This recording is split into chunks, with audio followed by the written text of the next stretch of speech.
8, 9년 전에 아내가 먼저 하늘나라로 갔어요. 근데 그 바로 다음날 어머니가 돌아가셨어요. 다음 날이요? 아니 어떻게 그렇게. 딸아이가 7살이었어요. 그래서 처음에는 버텨보려고 애를 썼는데 그 애를 쓸수록 안에서는 제가 무너지고 있었던 것 같아요. 제가 공황장애 불면증에 시달렸어요. 죽을지도 모르겠다. 아는 선배께서 제 손목을 강제로 끌고서 산티아고를 갔죠. 외국 분들 봤을 때 부러울 정도로 같은 길을 걷고 있어도 왜 우리와 다르게 저들은 저렇게 여유가 있어 보이지? 우리는 목적지를 향해서 막 달려가는 사람들이에요. 근데 그분들은 쉬었다 하고 차를 한 잔 마셔도 여유롭게 마시고, 한국에서는 마음이 아파서 죽을 것 같은데 여기에서는 여러분 안녕하십니까? 책을 읽고 삶을 이야기하는 대화 채널 책과 삶, 책과 사람의 김재원입니다. 가끔 내가 하고 있는 일에 회의가 들 때가 있습니다. 다른 일을 하고 살았어야 되는 건 아닌가 이런 생각할 때 있으시죠? 자신의 진로를 바꾼다는 거 쉬운 일은 아닙니다. 하지만 그런 삶을 사시는 분들이 분명히 있습니다. 오늘은 K-POP 기획자에서 뮤지컬 제작자로 또 작가로 삶의 영역 확장하고 있는 분을 모셨습니다. 나상천 대표님 오늘의 주인공입니다. 어서 오십시오. 우리 구독자 여러분께 인사 부탁드립니다. 안녕하세요. 나상천입니다. 반갑습니다. 상당히 차분하시네요. K-POP 기획자라고 생각할 때 언뜻 드는 이미지 결이 다른 분처럼 보입니다. 차분해진 것 같습니다. 본인의 정체성이 뭐냐고 물어보면 뭐라고 답하세요? 예전부터 주변 친한 분들은 나 작가 이렇게 얘기를 해줬던 것 같습니다. 그래서 이제 저는 글을 쓰는 사람 이렇게 불리고 싶습니다. 근데 글만 쓰신 건 아니에요. 사실 K-POP 기획도 하시고 뮤지컬 제작도 하시고 삶의 스펙트럼이 무척 넓으십니다. K-POP 기획하셔서 성장까지 시키셨어요. 자랑을 좀 하셔도 괜찮습니다. 걸스데이를 제작하신 분께서 평소에 이제 알고 지내던 분인데 저보고 같이 한번 하면 좋을 것 같다. 그래서 이제 드림트 엔터테인먼트라고 거기에 총괄 이사로 제가 가서 아이돌 걸스데이를 발굴하고 연습시키고 네이밍 이름 짓고 그들의 정체성이라든지 어떻게 우리가 팬들에게 어필할 수 있을 것인가, 노래를 또 수집하고 홍보하고 마케팅하는 일을 전반적인 일을 진행하게 되었죠. 그래서 이름을 남기셨습니다. 사실 글 쓰는 일은 혼자만의 생각하는 시간이 충분히 필요한 작업입니다만 제가 4년 전에 많이 힘들었어요. 지금으로부터 8, 9년 전에 아내가 아파서 먼저 하늘나라로 갔어요. 아유 힘든 시간 보내셨. 근데 그 바로 다음날 하루 차이로 또 어머니가 돌아가셨어요. 다음 날이요? 아니 어떻게 그렇게. 아내가 하늘나라로 갔다는 소식을 들은 어머니가 놀라셨던 것 같아요. 평소에 편찮으시긴 했는데 그렇게 돌아가실 거라고 생각 못했는데 갑자기 또 이렇게 돌아가셨어. 그때 딸아이가 7살이었어요. 그래서 처음에는 딸 혼자 키워야 되니까 잘 키워야지 꿋꿋하게 버텨보려고 애를 썼는데 그 애를 쓸수록 안에서는 제가 무너지고 있었던 것 같아요. 그래서 그게 점점 커지고 이건 오히려 반대로 잘 되고 있었던 것 같아요. 그러다 보니까 내가 잘 돼서 이런 시련이 오나 이런 생각도 들었고, 제가 공황장애 불면증에 시달렸어요. 죽을지도 모르겠다. 몸도 말라가고 사회생활을 할 수 없을 정도로 그렇게 보였나 봐요. 아는 선배께서 제 손목을 강제로 끌고서 산티아고를 갔죠. 끌려갔어요. 그래서 이제 800km를 33일 동안 걷게 되었어요. 걸으면서 내가 여기 왜 왔나 너무 힘들은 거예요. 초반에 걷다가 죽을 것만 같은 거예요. 한국에서는 마음이 아파서 죽을 것 같은데 여기에서는 몸이 힘들어서 죽을 것 같은 거예요. 한국 돌아가서 딸 얼굴 보고 죽어야겠다. 열흘차 정도 됐을 때 정말 도저히 못 걷겠는 거예요. 오늘은 못 넘기겠다. 그러고 선배 지인인데 스페인에 사시는 현지인 파코와 제니퍼라는 부부를 만났어요. 그래서 같이 저녁 식사를 하는 어느 날 파코 분이 저한테 묻더라고요. 너는 지금 뭐가 제일 힘들어? 제가 몸이 너무 힘들어서 도저히 못 걷겠다. 사실은 내일 비행기를 타고 갈 예정이다. 그랬더니 그분이 말씀을 해주시더라고요. 이 길은 오로지 너를 위한 길이야. 그 누구의 눈치도 보지 말고 너 자신만 생각하면서 걸어. 그러다 보면 네 자신을 만나게 되고, 만나게 되면 주변의 사람들이 보이기 시작할 거야. 그 사람이 천사인지 악마인지도 알게 될 거야. 그 얘기를 듣다 보니까 문득 저한테 큰 깨달음이 온 것 같아요. 너만 생각하면서 걸어? 이 길은 오로지 너를 위한 길이야? 그 두 마디가 나는 그럼 그동안 나만 생각했던 적이 있었던가? 오로지 나를 위해 했던 적이 있던가? 이런 생각이 들더라고요. 결국 이 길도 누구한테 끌려와서 초반에 눈치 보면서 걸었고, 내 속도 내 체력에 맞게 걸은 게 아니라 누군가의 눈치를 보면서 그 사람 체력과 속도에 맞추려고 노력했고,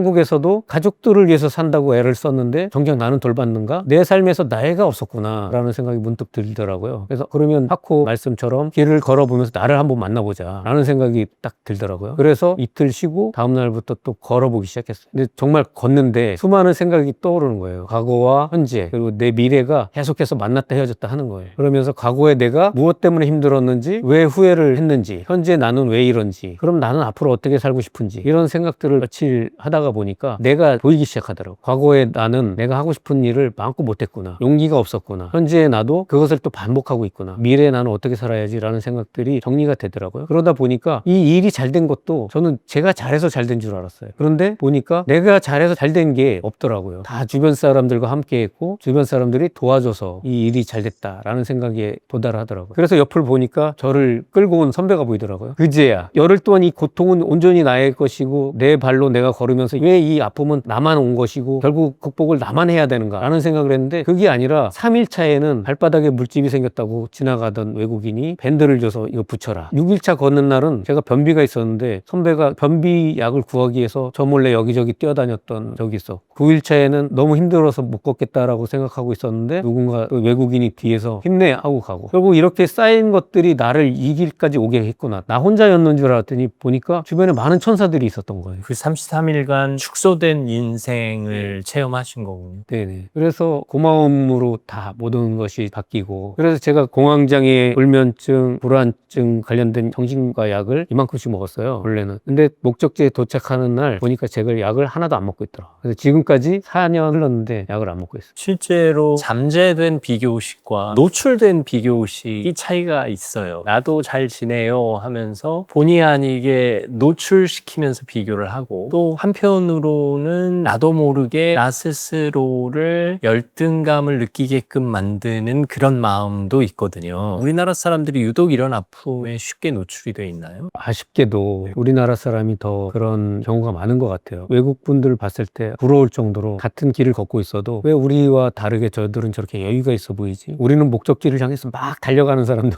근데 그분들은 쉬었다 가고 차를 한 잔 마셔도 여유롭게 마시고, 이번에도 갔다 왔을 때 너무 감동받았던 한 가족을 본 기억이 있어요. 호주에서 오신 엄마, 아빠, 8살, 11살, 딸 2명, 이렇게 4명이 걷고 있더라고요. 근데 아이들도 그렇고 큰 배낭을 메고 너무 씩씩하게 잘 걷고 있는 거예요. 그들 모습이 너무 아름다워서 눈물이 날 것 같더라고요. 중간에 만나서 이런저런 얘기도 나눴는데 아이들이 처음에는 투덜거렸대요. 아, 가기 싫어, 힘들어 그랬는데 50일째 걷고 있는데 지금 누구보다 씩씩하게 잘 걷고 있다는 거죠. 삶으로 체험하는 이런 교육이 우리에게도 필요한데 우린 다 자녀들 공부시키고 수업하러 빠지면 안 되는 것처럼 지금 살고 있잖아요. 그런 것들을 볼 때나 외국에서 본 그분들의 어떤 것들이 우리하고는 조금 다르다. 우린 좀 빠르게 변하길 바라고, SNS라든지 여러 가지 AI 기술이라든지 알고 있는 것보다 더 빠르게 변하고 있는데 우리는 늘 뒤쳐져 있는 것 같고, 거기에 맞춰가려고 하다 보니까 나는 지고 있고요. 이러한 비교의 것들이 결국 나를 병들게 하고 있는, 그게 한국에, 물론 다른 나라들도 그런 경우를 종종 제가 얘기 듣긴 하는데 심한 게 아닌가. 그러면 여행 후와 여행 전은 완전히 다른 삶이 됐나요? 예, 저는 완전히 180도 다른 삶을 살고 있다고 생각하는데요. 이 순례길이라는 의미가 원래 한계를 넘어서는 육체적 보행을 통해서 정신적 깨달음을 얻는, 정신적 구원을 얻는 그런 의미라고 저는 알고 있는데, 많은 사람들이 그래서 찾아요. 가슴에 하나쯤 상처나 아픔을 안고 오신 분들이 많은데요. 저도 그 길을 통해서 전에 말씀드린 것처럼 과거에 내가 무엇을 가장 후회하는가라고 생각했을 때 하지 않아서, 못해서 생긴 것들이 있더라고요. 초등학교 4학년 때 도서관에서 빌렸던 책을 제가 잃어버리고 반납했다라고 거짓말했던 것, 이런 사소한 것부터 고등학교 때 좋아하던 여학생한테 좋아한다고 고백하지 못했던 일, 모두 다 돌이켜보니까 용기가 없어서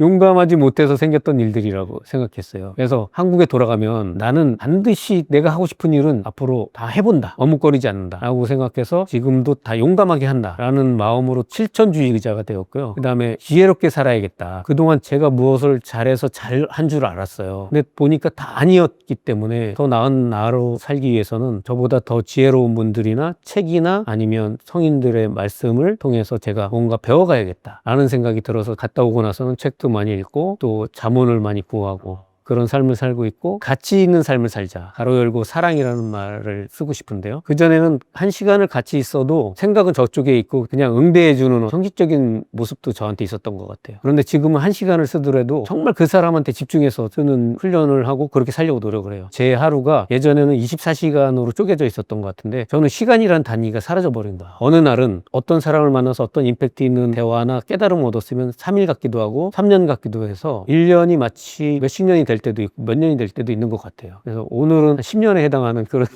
하루를 살고 있는 게 아닌가. 저와 대화하는 이 한 시간이 대표님 인생에서 풍요로운 기억으로 남아있기를 기원합니다. 말씀하신 대로 인간은 누구나 결핍이 있습니다. 근데 그 결핍을 나도 모르게 누군가가 채워주고 있었던 거죠. 33일간 산티아고 순례길을 경험하시면서 반창고를 주고 변비약을 찾아주고 끼니를 때워주고 함께 손잡고 걸어주는 그들이 나도 모르게 내 결핍을 채워줬구나 하는 그 과정을 통해서 인생을 깨달으신 거잖아요. 그리고 대표님 나이가 적지 않으신데 대표님 나이의 언어로 쓰신 게 아니라 젊은이의 언어로 쓰셔서 젊은 감각으로 저는 읽혀졌어요. 제가 아직도 철이 안 들은 것 같아요. 아이고 무슨 말씀이에요. 항상 언어라든지 행동이라든지 상대하고 대화할 때도 어른인 척이 싫더라고요. 척해서 그래 그렇구나 라고 얘기하는 나를 볼 때 가식적이고 그래서 늘 그냥 아이처럼 속에 있는 말을 서슴없이 하는 편이에요. 얼굴에 소년미가 아직 남아있으세요.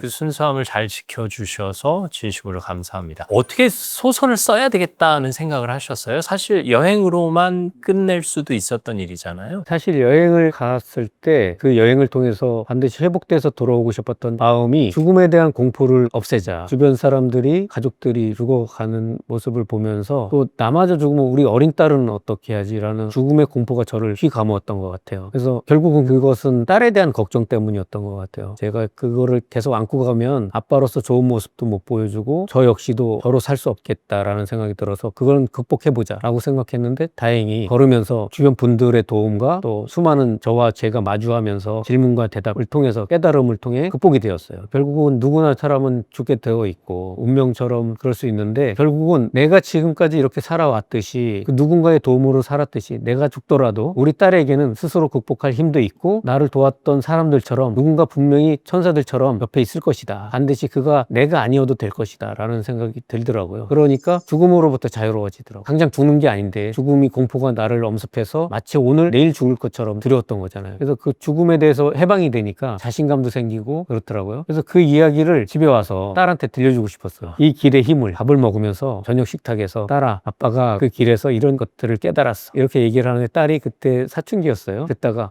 그래 고생했네 알았어. 몇 마디에 제가 더 이상 말을 할 수가 없었습니다. 그래서 이 좋은 얘기는 반드시 들려줘야 되는데 어떻게 들려줄까 생각하다가 딸이 그 당시에 노래하고 춤추는 걸 좋아했어요. 그러면 한번 뮤지컬로 만들어 볼까? 좋아. 그러면 2시간 반 동안 극장 안에 가다 놓고 강제로 이 이야기를 노래와 춤으로 들려주자. 주입시켜주세요. 대본을 쓰기 시작했는데 그 해에 한 70%가 완성이 됐는데 30%가 완성이 안 되는 거예요. 그래서 다음 해에 다시 갔어요. 아, 산티아고 순례길을? 네, 완성하고자. 이분이 대단한 분이시네. 걷다가 보니까 정말 기적처럼 30%가 채워지더라고요. 그래서 오자마자 다 완성하고 곡 작업까지 마치고 이거를 그럼 배우하고 스태프들에게 생생하게 또 얘기를 해줘야 되는데 대본만으로 전달하기에는 이야기가 부족할 것 같아서 그럼 배우들과 스태프들을 위한 소설을 써보자. 그래서 쓰기 시작했어요. 다행히 잘 써지더라고요. 그런데 다 써놓고 보니까 이거를 우리들만 보고 있기에 아쉬운 거예요. 그래서 이제 소설로 나오게 된 거예요. 주인공 한 사람 한 사람에게 저마다의 사연을 넣으셨는데 사실 이 4가지 사연은 온 국민의 80%를 포용할 수 있는 사연이 아닐까 싶어요. 요즘 같이 동시대를 살아가는 사람들의 고민을 같이 한번 이야기해보자 라는 생각이 컸어요. 거기에 나오는 4명의 인물들은 산티아고를 걸으면서 제가 직접 만났던 분들이에요.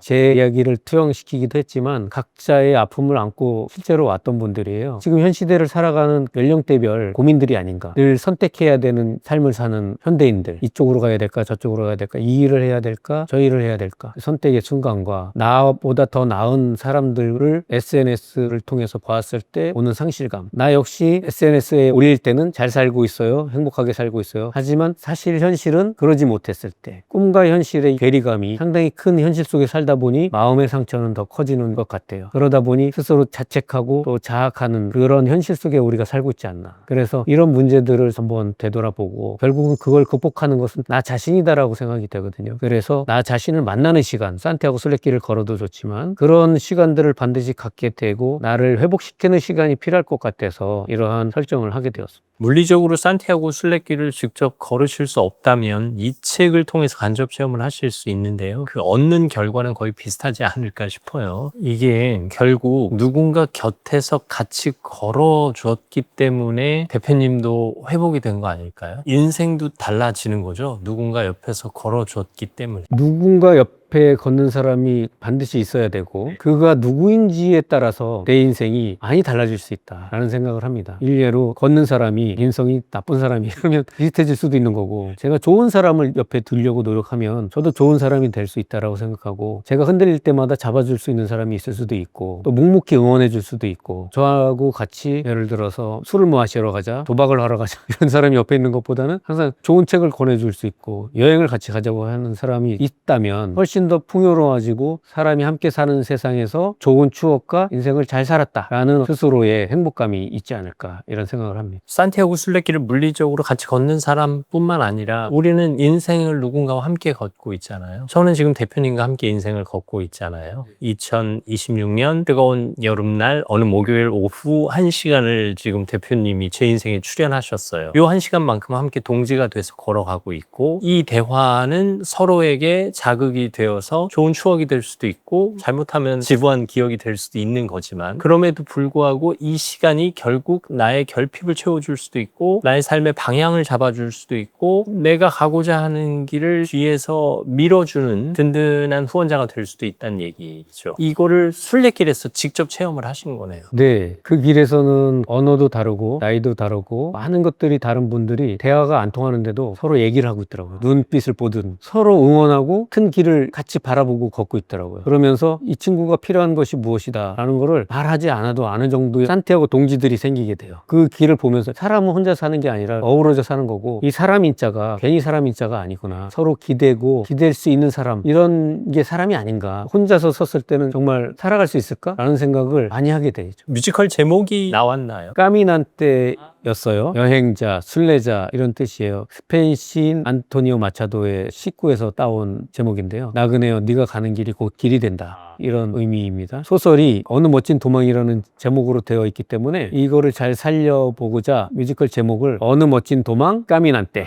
이렇게 한국에서는 한번. 사실 저도 회사 그만두면 산티아고 순례길을 언제든 내가 원할 때 갈 수 있을 줄 알았는데, 어쨌든 지금 하고 있는 일이 있다 보니까 쉽게 용기를 못 내거든요. 회사를 그만두자마자 갔어야 된다라는 생각을 이제사 하면서 후회를 하고 있어요. 저처럼 망설이는 분들이 꽤 계실 거거든요. 지금 당장이라도 용기를 좀 내보세요라는 말씀을 해주신다면. 때는 없는 것 같습니다. 직장 생활을 하든, 물론 그런 분이 제가 말씀드릴 때 당신이나 그렇게 한 거지 이렇게 얘기할 수도 있을 것 같아요. 그렇지만 제가 말씀드리고 싶은 건 언제든 가라. 인생이 바뀌지 않는다. 직장 휴가를 내든 아니면 어느 타임을 노려서라도 떠나라. 그리고 그게 33일이 아니어도 좋으니 며칠이어도 좋으니 일단 한번 가봐라. 그게 용기에서 시작되는 거지 환경에서 시작되진 않는다라고 생각됩니다. 저도 갔다 왔으니까 이런 말씀을 드릴 수 있는 거고요. 안 갔을 때는 이런 말씀을 못 드렸을 것 같아요. 근데 갔다 와서는 그 순간부터는 주저함이 없어졌어요. 누구는 42일을 내라 하고 누구는 33일을 내라 하고 누구는 다만 보름을 걸어도 어떻게든 가봐라 라고 이야기합니다. 33일에 걸으시려면 조금 촘촘한 거죠, 일정이. 33일은 하루에 25km에서 30km를 걸었을 때 800km이기 때문에 도착할 수 있는 일수 정도라고 생각합니다. 물리적인 환산이고 42일 잡으시는 분들은 조금 여유 있게 걸으시는 건가요? 그분들은 도시라든지 그런 데서 하루 이틀 더 보고 오시면서 피로도 좀 풀고 그러면서 다음 여정을 나서는 그런 여유가 있는 시간. 보름을 추천하시는 분들은 이제 핵심 구간들을 집중적으로 걸어라, 이런 말씀이신 거죠. 보름은 100km만 걸어도 완주증을 주는 구간이 있어요. 말씀대로 맛보기. 그것만 맛봐도 반드시 또 가게 되거든요.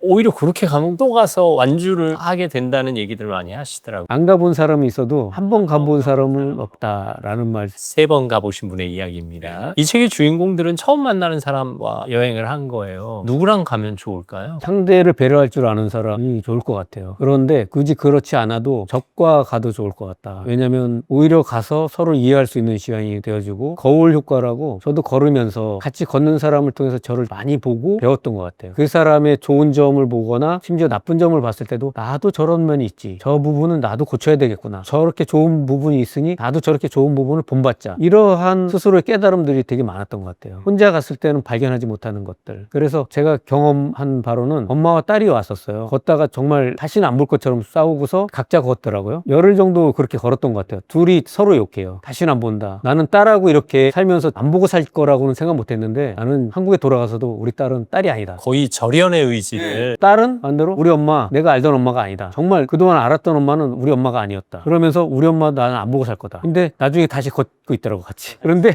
마지막에 도착지에서 둘이 껴안고 엉엉 우는 거예요. 서로 그만큼 몰랐던 부분을 알게 되고 알았던 부분을 더 극대화해서 알게 되는 그런 길이 아닌가. 남편을 원수라고 생각하시는 분들은 남편과 함께 가보시는 것도 좋겠네요. 그런데 제가 몇 번의 경험을 통해서 불변의 법칙처럼 아내와 남편이었을 때는 싸우거나 이별하는 경우가 거의 없더라고요. 보통 남편분이 아내를 무조건 맞춰주는 환경이 되더라고요. 왜냐면 아내가 아무래도 남편들보다 체력적으로 여성분이니까 약하거나 둘이 있을 때 좀 약한 모습도 보이고 그런 부분이 있잖아요. 그러면 남편분들이 그럴 때 또 아내를 챙기고 그런 부부를 많이 봤어요. 앞서 순례길에 누구와 함께 갈까 여쭤본 것처럼 우리 인생길을 동행하는 가장 좋은 친구는 어떤 친구일까요? 예전에는 저도 그런 부류였는데요. 정말 그 사람을 위한다고 조언들을 많이 했는데 그 조언보다도 친구 간에는 무작정 응원과 위로가 좋을 것 같아요. 가뜩이나 힘든데 그냥 몇 마디 말의 응원이 아니면 손을 잡아준다거나 안아준다거나 이러한 응원보다 좋은 게 있을까? 친구도 마찬가지라고 생각하고요. 그리고 후배들에게는 따뜻한 잘 될 수 있게 하는 위로의 조언이 되어주는 친구 같은 관계. 그래서 저는 응원할 줄 아는 사람을 추천합니다. 이게 물리적으로 시간을 낼 수 없어요. 경제적으로도 어려워요. 산티아고 순례길은 꿈도 못 꿔요 하시는 분들이 일상에서 비슷한 체험을 할 수 있는 유일한 방법은 이 책을 읽는 건가요? 꼭 이 책이 아니어도 책을 읽으면 좋을 것 같다. 또 다른 세상으로 들어가는 현실에서 잠시 벗어나서 다른 사람들의 이야기를 간접 체험하고 체험하면서 내 이야기로 다시 해석하게 되는 그러면서 잠시 나를 책 속에서 다시 만날 수 있는 시간이 되지 않을까. 그래서 독서를 권하고 싶고요. 독서가 아니라면 저는 하는 게 있는데 가까운 맨 흙바닥이 있는 곳 어디든 찾아가서 양말을 벗고 왼발로 거기서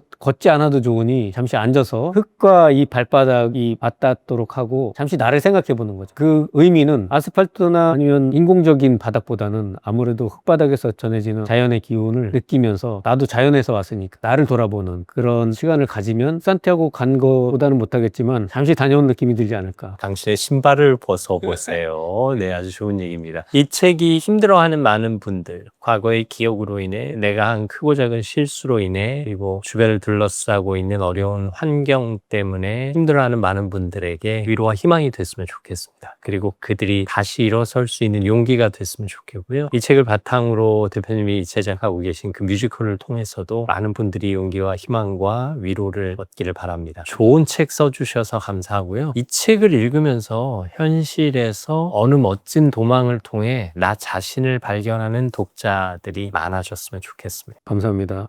저에게는 3시간 동안 산티아고 순례길을 걷게 해준 이 책의 저자에게 깊은 감사의 말씀을 드립니다. 어느 멋진 도망의 저자 나상천 작가와 함께했습니다. 오늘 말씀 감사합니다. 감사합니다. 열심히 사는 것과 잘 사는 것은 분명 차이가 있습니다. 저는 열심히 살고는 있는데요. 잘 살고 있는지 한번 이 책을 읽으면서 생각해 보는 기회가 됐습니다. 더 열심히 그리고 제대로 잘 살아보겠습니다. 책과 삶에서 확인해 주시죠. 다음 시간에도 여러분 곁에 있겠습니다. 오늘도 감사합니다. 감사합니다.